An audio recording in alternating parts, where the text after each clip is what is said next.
Western powers wanted to divide China in their spheres of interest in the zones of their own interest. And again, some years later, that is in December 1857, England and France launched a combined attack on China. And it was the beginning of the Second Opium War. The attack was made on very flimsy grounds. In fact, there was a ship called Arrow. It was registered with a British company, but owner of the ship was a Chinese. In the ship there was a British flag. The Chinese police used this ship for arresting some pirates. The British claimed that the British flag had been destroyed by the Chinese intentionally, and for that reason Britain decided to invade China, and the French army also joined the British, and the Second Opium War began when the joint Anglo-French attack took place. As the joint Anglo-French attack took place, China had to do nothing. China this time failed to resist and wanted to come to peace. And as a result of the Second Opium War, the Treaty of Tientsin was signed in June 1858. By the terms and conditions of the Treaty of Tientsin, it was decided that China would open 10 more ports to the European powers. Moreover, the victors wanted that they would appoint some resident ministers in the Chinese capital, Peking. And apart from it, China agreed to pay 4 million taels to England and 2 million taels to France as war indemnity. In the beginning, the Chinese government agreed to comply with the terms and conditions of the Treaty of Tientsin, but ultimately they agreed all the terms, but in one point they hesitated to accept. The Manchu government refused to station any resident minister in the Chinese capital because it was a direct threat to the Chinese sovereignty. They could not accept it. When a strong refusal came from the Chinese authorities, there was again a conflict between the Anglo-French forces and the Chinese forces. There was a place called Taku, and from Taku, the Chinese forces opened fire on a very strong British Navy, inflicting heavy injury on the British Navy. Taku repulse was a severe blow to the British prestige. They could not accept it, and again they decided to invade China, and they stormed Canton. In no time they occupied the Chinese capital Peking. Within a few days, almost entire central China came under the Anglo-French occupation. But at this crucial juncture, another diplomat, Russian diplomat Ignatiev, entered into the scene. Ignatiev pretended himself to be a peacekeeping mediator, and he requested the Anglo-French authorities not to occupy Peking, and at the same time he forced Prince Kung on behalf of China to come to terms with the English and the French, and as a result of which the Convention of Peking was signed on 24th October 1860. The Convention of Peking was the last convention which was signed between China and the Western imperialist power. By the terms of the Convention of Peking, England and France ensured all the gains of the Tientsin, including their right to keep resident minister in the Chinese capital Peking. Moreover, French secured the rights of the Catholic missionaries to have and purchase landed property in China. Apart from Hong Kong, the British secured Kowloon Peninsula and other areas in China. external powers like England, France, Russia, and United States of America, they were engaged in struggle for more power, more wealth in China, more concessions in China. And entire China was divided into the spheres of influence of several powers. Some area was of British interest, some areas were of French interest, and some areas of Russian interest. Ignatieff mediated, but in the back of his heart, Ignatieff was also interested to have some gains from China in the interest of Russia. And thus, by the Convention of Peking, which was signed on 24th October 1860, the treaty system came to an end and China entered into the treaty system for the second time. An eminent historian, Emmanuel Shu, aptly remarked, beyond doubt, by 1860, ancient civilization, that was China, had been thoroughly defeated and humiliated by the West. China essentially became a semi-colonial power. Now I shall end after ending. What do we mean by semi-colonial status of a country? And in this sense, a comparative analysis between the history of India and its neighboring country China, I think, would not be out of context. India was a British colony, pure and simple. British English East India Company came to India. They defeated Sirajuddaulah in the Battle of Plassey in 1757, and within a century, almost all of India came under the British rule. Up to 1857, English East India Company ruled India. After 1857, India directly came under the British rule. There was no sovereign Indian government, and everything had been done by the British authorities in India. We lost our independence. But in China, the thing was different. There was always a sovereign government in China, but the sovereignty was their only name.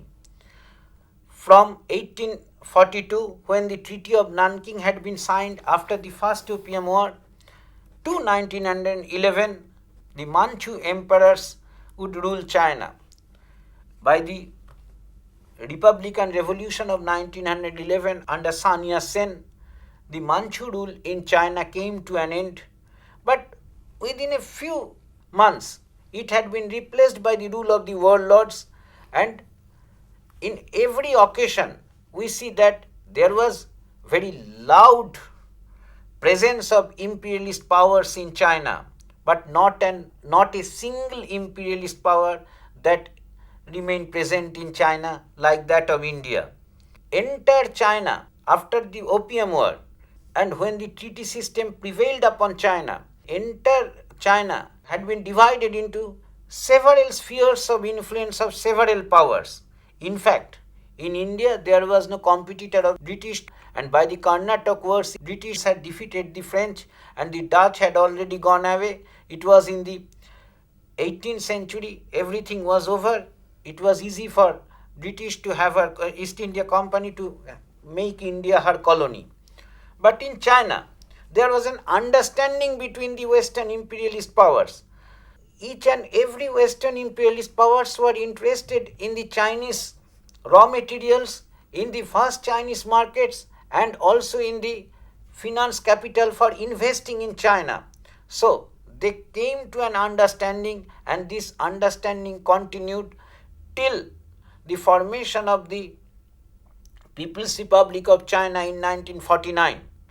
But there was a sovereign government up to 1949 in China, but the sovereign government was under very strong grip of Western imperialism, sometimes Britain, sometimes France, sometimes America. And there was a new feature towards the late 19th century when Japan emerged as a big power, and after Sino-Japanese War of 1895, Japan also had her interest in China, and during the First World War, Japan also had some area of special interest in China. So this was the history of the beginning of the imperialist activities in China and China's treaty with Western powers turned China into a semi-colony, and China had to enter into a treaty system which replaced the tribute system which was China practiced to in the Middle Ages. The French Catholic missionaries who were coming in, were they successful in converting, Yes. proselytizing a lot of Chinese people? Yes, just after the Opium War, there was a great rebellion in China which is compared with our Great Indian Rebellion of 1857, which is popularly known as Sepoy Mutiny, that is known as the Taiping Revolution. Taiping Revolution broke out at about 1850 and it continued up to 1864. And Taipings had formed a parallel government in China. Many leaders of the Taiping Rebellion were very much influenced by Christianity. They thought if the Manchu rulers would embrace Christianity, they would accept the teachings of Christ, they would not submit to the Western powers like anything. They did not like Western imperialism, but they liked Christ. They thought that if they could accept Western teaching and Western technique, the humiliation of China could have been avoided. And there was Hang Xiuquan, the most renowned leader of the Taiping. He liked to call himself the younger brother of Jesus Christ, who has come to emancipate the Chinese people. There was influence. And after some years, after 35 years, there was another rebellion known as the Boxer Rebellion. The Boxer Rebellion was against the Christian missionaries primarily and against the Western imperialism. By that time, they realized that the Christian missionaries have not come to China to civilize them or to persuade their own interest. So, the Boxer Rebellion was an outburst against the Christian missionaries. The Sino-Japanese war that you talked about, 1895. During that war, what about the other Western powers? Were they supporting China or Japan? They sat on the fence. They did neither support Japan, they did neither support China. They remained happy with their own spheres of interest. As Japan did not interfere in their spheres of interests, they did not interfere in But it. if Japan also joined Then the Japan took other places. Okay. So, why is it that even with Japan there were many unequal treaties that were being signed? No. That was signed not during, No, not not after the- the Opium War. no. That was after 1895. That is not within our. No, not after 1895. Before the Meiji Restoration, there were unequal No, treaties. not with Japan. No, not China and Japan. Japan and other foreign countries. Not that unequal treaties. You cannot call that. There is some difference between the Chinese history and Japanese history. Japan was a small market. The imperialist powers, just after the Commodore Perry's expedition, there was something different. They just opened Japan for trade and commerce. They did not enforce anything because they were not interested in that. But then why could Japan resist and then emerge as an imperial power while China, being such a huge territory, could not do that? What was First lacking in thing China? is it is the question of internal history. Japan accepted modernity since 1860s.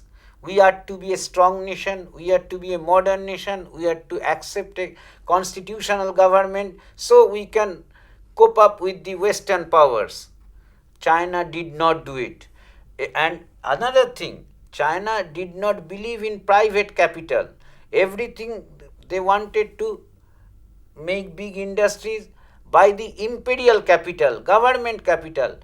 So there were so many rich scholar gentry, rich officials in China, rich men who were family members of the Manchu emperor. They did not want their own money to invest for building industry. The Japan made itself a very modern country after the Meiji Restoration, and they realized that if we do not turn ourselves into a modern country, if we do not equip us with modern military equipments, if we do not take an aggressive stand, if we do not modernize our economy, if we do not modernize our government constitutionally, we cannot, the Western powers we will have to face a similar fate of the Chinese. But the Chinese stuck to old imperial government and non-constitutional imperial government, old traditional system of trade and commerce, old traditional system of agriculture, very apathetic to modern industrial development,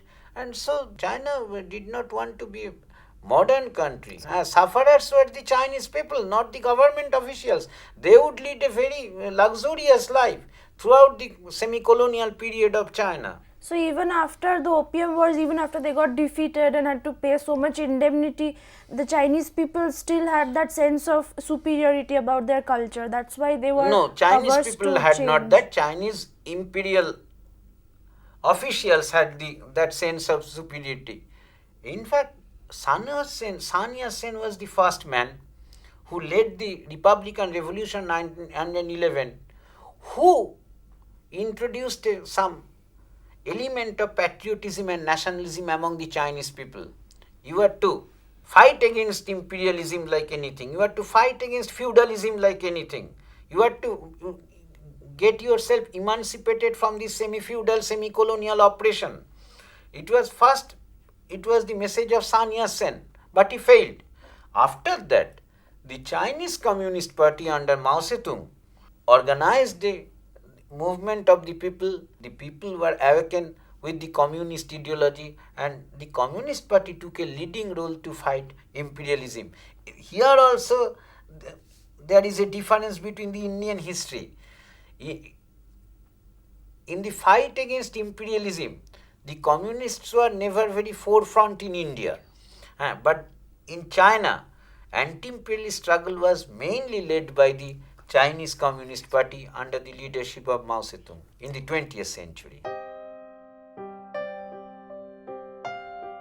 In fact, British traders were interested in exporting opium to China, as a large number of Chinese people were addicted to opium, and as a result of that, the Chinese government imposed a ban on opium trade, and the illegal opium trade led to the beginning of the First Opium War in 1840.